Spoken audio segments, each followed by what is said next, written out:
Welcome. My name is Meredith Barber, and I'm the ministerial intern here at Church of the River. We're so glad that you have chosen to worship with us this morning. Before our worship service begins, I have one quick announcement, and I am going to read it because it's important, and I want to make sure that I get the words just right.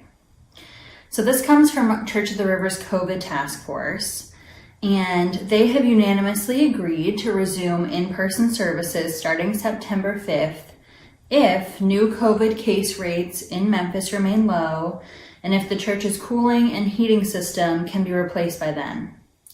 As the task force continues to monitor daily COVID rates, a separate HVAC team has been hard at work planning the replacement of the church's climate control systems.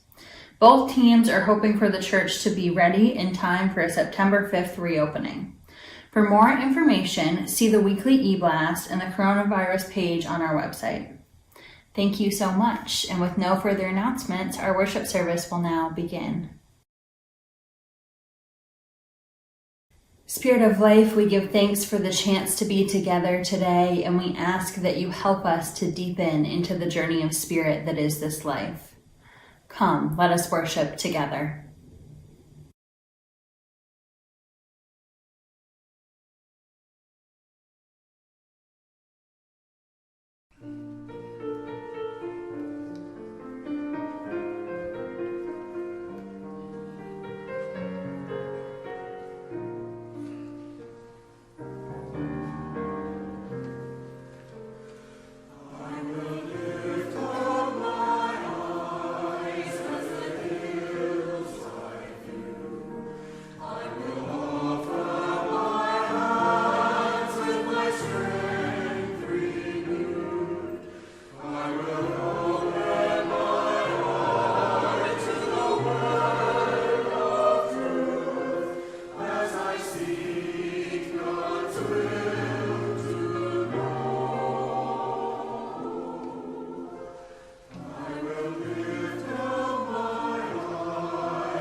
the Church of the River this month, we'll be thinking about pilgrimage.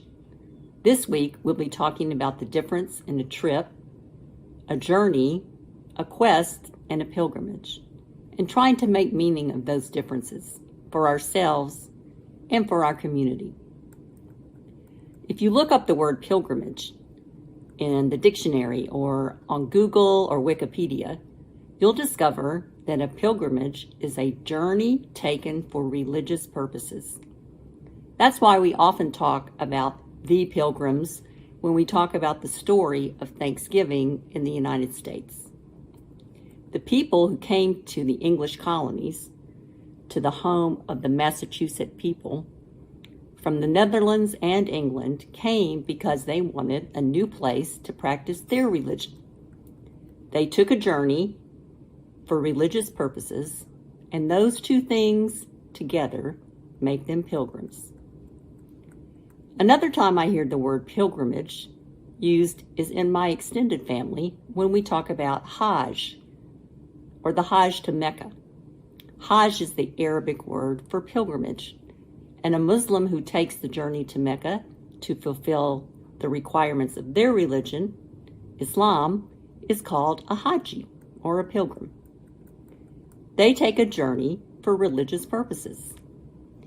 There are lots of other examples in every religious tradition of pilgrimages, and there are other journeys or trips that may feel like a pilgrimage. Journeys like traveling to all the sites of major events in the struggle for human rights for Black people in the American South. If you believe that places like Lorraine Motel in Memphis, the National Civil Rights Museum in Memphis, or other sites in Birmingham, Montgomery, and Selma, Alabama are important parts of your faith tradition story, as many Unitarian Universalists do, a visit to these places could be called a pilgrimage. I've even heard people describing visiting Graceland, here in Memphis, the home of singer and actor Elvis Presley, as a pilgrimage. And even before there was an Elvis, for Delta Blues fans, a trip to the crossroads of Highways 49 and 61 near Clarksdale, Mississippi, is a pilgrimage to the site where a man named Robert Johnson made a bargain with his God that he would sell his soul to the devil to become the greatest guitarist ever known. And some people believe that he was, and they call him the father of rock and roll music. I hope these examples will give you something to think about when you hear the words pilgrimage or pilgrim. And I'll leave you with some wondering questions for today and for the rest of July. If you were to go on a pilgrimage, where would you go?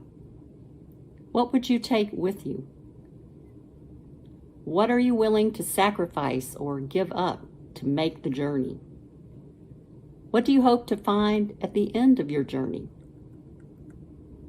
How do you think you might be changed by taking a pilgrimage?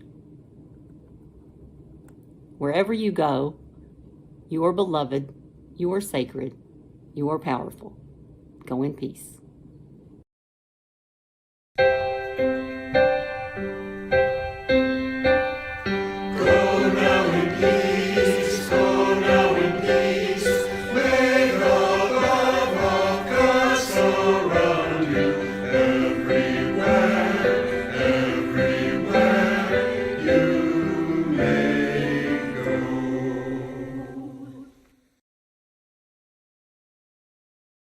Our first reading this morning is called The Journey by Mary Wellemeyer. It's a pilgrimage, like a trek around Mount Kailash or perhaps Bodh Gaya, but it's life itself, the whole thing, every moment. On the high passes of Mount Kailash, pilgrims hope for a kind of death, a rebirth of spirit, and it's not a bad thing to go there. Do that if time and money allow. But what of this journey of every day? And what can we learn from the pilgrims there? They, light-headed in the altitude, gasping in amazement at the alternation of clear, bright sunlight and wind-blown snows amid the vast, craggy highlands and steep, worn paths. It seems to me a wind blows here from Mount Kailash or somewhere, and so we pilgrims of sidewalk and parking lot are sometimes taken unawares. Not so much by wind-blown snows as by apples in the supermarket, or sunshine through the trees next to the school. We gasp in amazement, lifted from our everyday selves for no reason at all. Let it be a pilgrimage each day, and may our journeys all be blessed.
Our second reading this morning is entitled Ready by the Rabbi Rachel Barenblatt. And this is a text for Passover, but I think it fits well with our theme of pilgrimage this morning. So the people took their dough before it was leavened, their kneading bowls wrapped in their cloaks upon their shoulders. Exodus chapter 12, verse 34. You'll need to travel light. Take what you can carry, a book, a poem, a battered tin cup, your child strapped to your chest, clutching your necklace in one hot, oppressive fist. So the dough isn't ready. So your heart isn't ready. You haven't said goodbye to the places where you hid as a child, to the friends who aren't interested in your journey, to the graves you've tended. But if you wait until you're fully ready, you may never take the leap at all, and infinity is calling you forth, out of this birth canal and into the future's wide expanse. Learn to improvise flat cakes without yeast.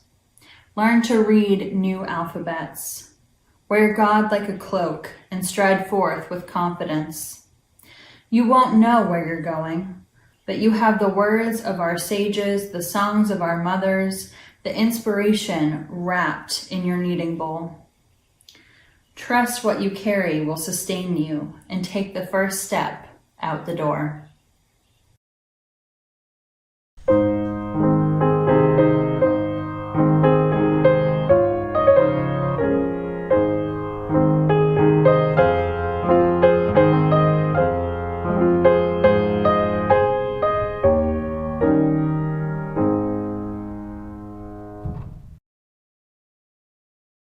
invite you to join me now in a moment of meditation or prayer. Loving God, Spirit of life, mystery in which we live and move and have our being, draw near to us this morning and hear our prayers. We give thanks for the chance to be together this morning, for cool water running over our bodies and calming the heat.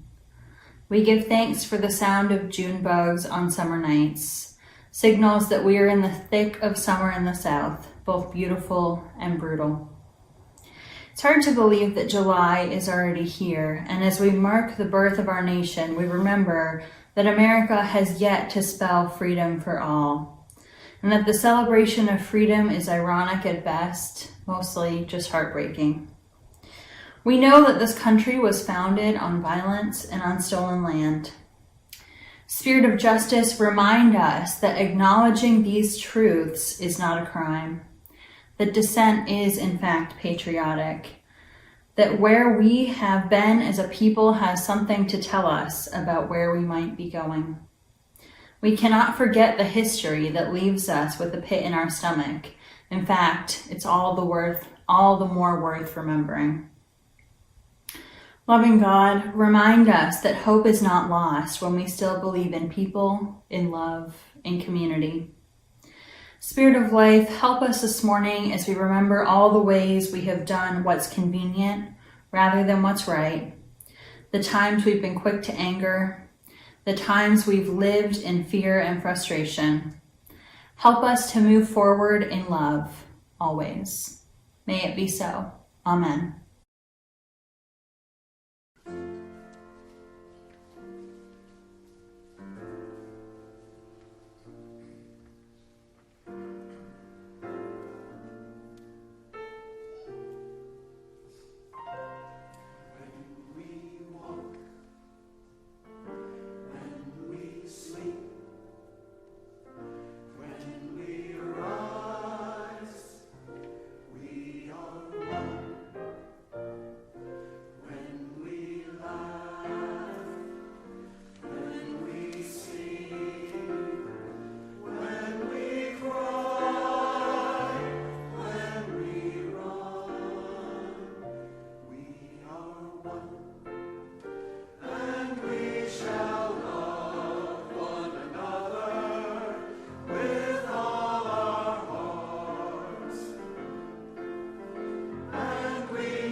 We come now to the time in our service where we ask for your gifts to support the ministries of this church.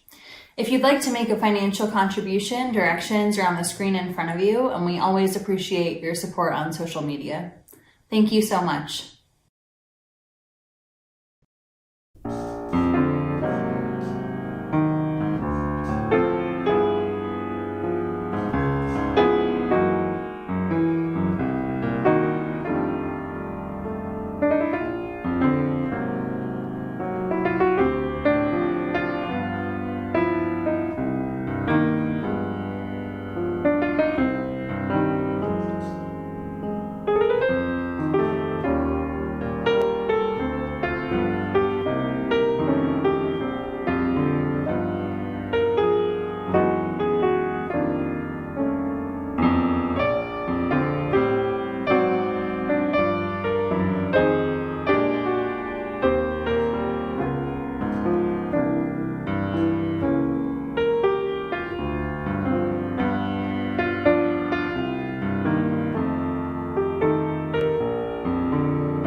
Growing up, I don't know if it was the 90s obsession with the Oregon Trail game, or that we were studying immigration in school and learning about Ellis Island, or that my family kept moving. But I loved playing pilgrims as a child. And I say pilgrims plural because I made my brother and sister play with me, because that's what older sisters do. Perhaps more importantly, though, it felt like it meant more if we did this together, an instinct that was worth paying attention to. And we didn't play pilgrims as in New England pilgrims, but more pilgrims in terms of people on a journey. I had a little patchwork blanket I had sewed, and we would put on all our winter hats and coats and scarves and go to different places in the house. We would pack our dolls, and we even had little bundles, and sometimes we'd bring our cats on our journey down to the basement. I intuitively knew at 9 or 10 that a pilgrimage would be long and difficult, and that there would be things that I would need. I pictured the journeys of the ancient world before cars and the kind of transportation we use today. And I also knew that there were some special things I would want with me. I would pack a journal and my collection of shelves and pretty rocks, sacred objects to me then. A pilgrimage is a journey, and there's a few different kinds. There's a journey to a place that your faith tradition designates as sacred, or that's sacred to you particularly. There's a pilgrimage home, or to somewhere you haven't been in a long time that was special to you. And then there's a pilgrimage somewhere new, somewhere that you've always wanted to go, hoping that you might be changed by the experience wherever you go. Many religious traditions throughout history incorporate pilgrimage as a part of their culture, as a way to express and to deepen one's faith. Cultures throughout time have thought that when we go and walk the path that others have traveled, we can learn things that we wouldn't be able to learn from just reading.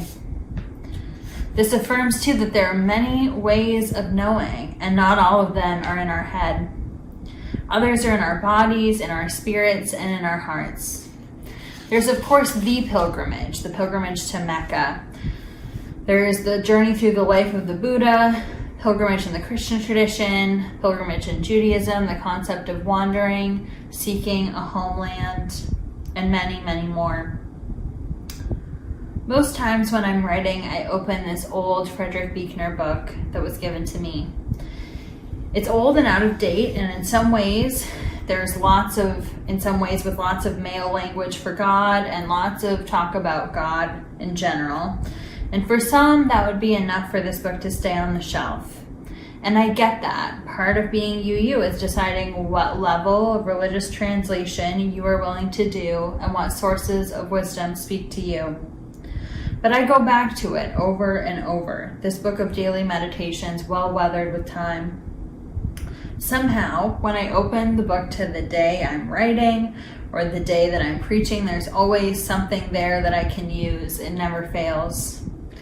Like I said, some of it is out of date, terms we'd no longer use, and stories that are from a different time. But I find his writings on call and his descriptions of religion and religious life to be poignant. They absolutely stand the test of time. He has a talent for putting words to things that are almost beyond words themselves. A favorite quote of mine, passed on to me by a former mentor, used to live in my robe pocket. He writes, "The place God calls you to is the place where your deep gladness and the world's deep hunger meet."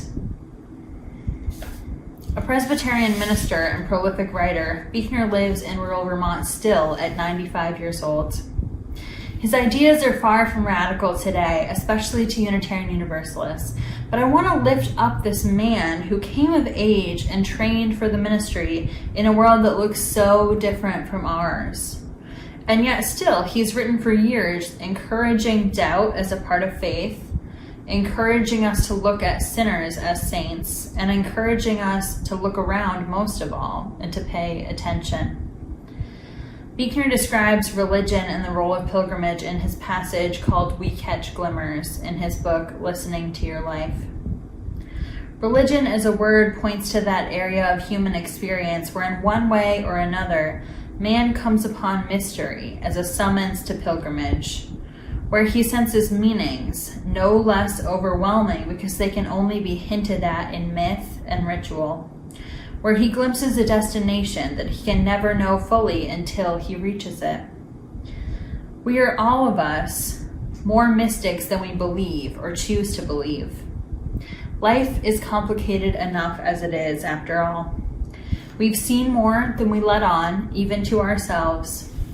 Through some moment of beauty or pain, some sudden turning of our lives, we catch glimmers at least, of what the saints were awed by. Only then, unlike the saints, we tend to go on as though nothing has happened.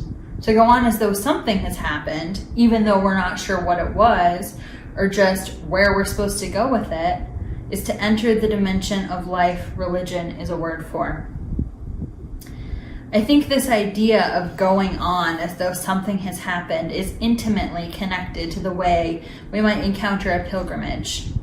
When we open ourselves up to the idea that something has happened, when we open ourselves to being changed somehow, we begin to encounter what we might call God or call by some other name.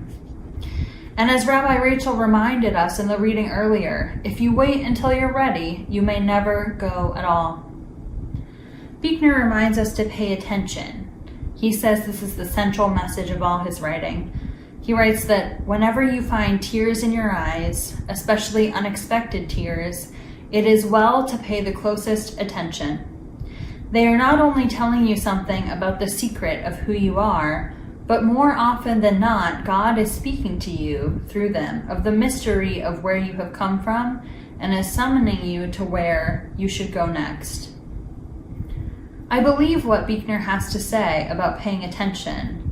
To put it a different way, I might call this leaning into the interconnected web, whose connections continue to pull us tighter and tighter in toward one another. To go on a pilgrimage is something I've always said I would do in my life as a religious person, just the way I've always wanted to visit a monastery and to go on a silent retreat.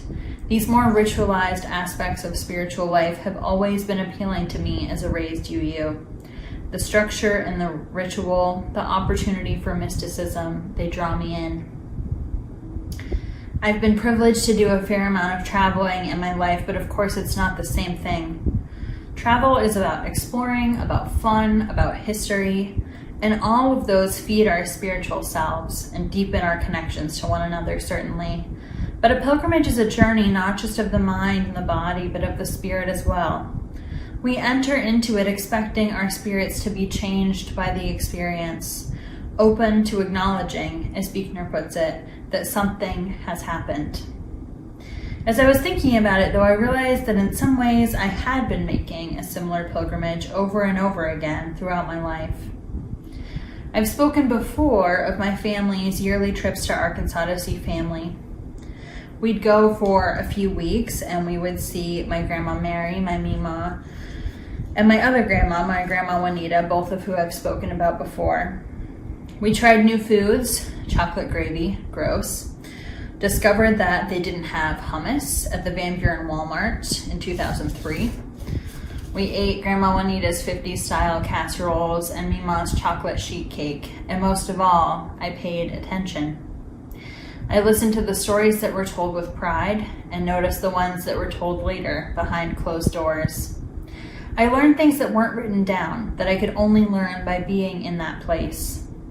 I noticed the way my relatives lived was different than the way we did. I watched my mother journeying to her own mother's grave, collapsing into my dad's arms as the three of us kids laid down our Walmart flowers on our headstone. I listened to my dad, not always one for emotion, as he spoke honestly about how hard it was for him to watch the farms of people he had known and loved start to become subdivisions. We saw Johnny Cash's birthplace and mined for diamonds and drove through the failed intentional communities of the 1930s out in the Arkansas Delta. Every time we went, our trip was different, and I learned about grief as the circle of relatives got smaller. And most of all, that lump in the throat, those tears behind your eyes that Buechner describes, were there for me. I knew that this place was a part of me, and I was a part of it, and that knowing it would somehow help me to know myself, especially as a teenager during that time when you're still trying to learn how to be who you are. This theme of home, of place, of knowing would continue throughout my life. After graduating college, feeling called to ministry but also unsure, I finally, after much angst and fear and sadness, decided to move with my parents to Arkansas. I was so fearful of what that would mean, not because I didn't love it, but because my whole life was somewhere else. What would my friends think? I needed a high-paying job in a city to be happy. That was the way I defined success and defined living. It was rooted for me in the milestones that capitalism lays out for us. It took me until divinity school, listening to people who had had that experience after college, to understand that that wouldn't have been what I needed. And in fact, it never would be. Because that's not what makes me happy. That's not the way that I define success. In fact, I would not be content until I was pursuing my true call to ministry, reluctant though I was. And I've heard it said that if you aren't instantly terrified upon feeling the call to ministry, you may need to think again. And what was funny was that during my time as an adult in Arkansas, especially when I was a full-time volunteer at Heifer Ranch, there was space for me to nurture my spiritual self, to try church on differently, to appreciate the beauty in a sunrise, to name a walk through the pasture as my prayer. I made less money than I ever had before, but I felt less worried about it and more able to meet my needs than I ever had. In many ways, the earth itself was my teacher during that time, and I had to stand somewhere, both different and the same, to unlock what writer Glennon Doyle would call the knowing that had been there all along. Looking back now, I'm proud of that young woman who had the courage to take the leap of faith and see where it took me. But we can't always know these moments when we're in them. We just try to take the next step, to do the next right thing. In Pali, the act of making a pilgrimage is described as places someone could see and be moved by. And as I was writing and thought about the physical act of pilgrimage itself, as I viewed the text of my own life as a pilgrimage, I began thinking about all the people throughout history who've stood in this metaphorical place of unknowing, of opening themselves to change, or even the people who walked those pastures before they were pastures. What was life like for them? I always think about this, time stretching back and back and back as far as I can imagine. It's dizzying and a little scary, and thrilling at the same time. I hold tight and bask in this interconnected feeling, knowing it will flow on long after I am gone. Peter Meyer, in his anthem Blue Boat Home, often referred to as the UU Freebird, calls us kindred pilgrim souls. At Harvard Divinity School, we often use the language of a community of seekers. And whatever the case, we are on the journey together. I wonder if someone were to make a pilgrimage through your life, far, far in the future, what is it that they would be carrying? First, I think for all of us, there is the tendency, as Buechner described, to move on from these moments that grab us as if nothing happened, not to pay attention, to look away because it's somehow easier than acknowledging that something has changed, and maybe we don't understand what or why or how. Then too, we're burdened with the tendency to resist an experience that requires openness to change. I think I've said it before, but I'll say it again because it's important. One of the most impactful things I learned in seminary is that all change, even change that we want, even when we go into an experience open or expecting or welcoming change, all change means loss of some kind. And with that loss comes grief. Maybe this is the most difficult kind to name because it's not logical. This grief, this lump in the throat, requires us to move from our heads to our hearts. We hold all of this with us, even as we prepare for a journey. There is so much we don't know right now about where we're going as a people, as a faith tradition, as citizens of this world. But we know that we will be changed. I told so much of my own story of young adulthood earlier to illustrate that we are also holding societal expectations as much as we might want to cast them off. As my mom recently said to me when I was having some difficulty with some decision making, we live our lives forward, not backward. So we don't know what the journey holds, but we do know that we do not shoulder the burden alone. May it be so. Amen.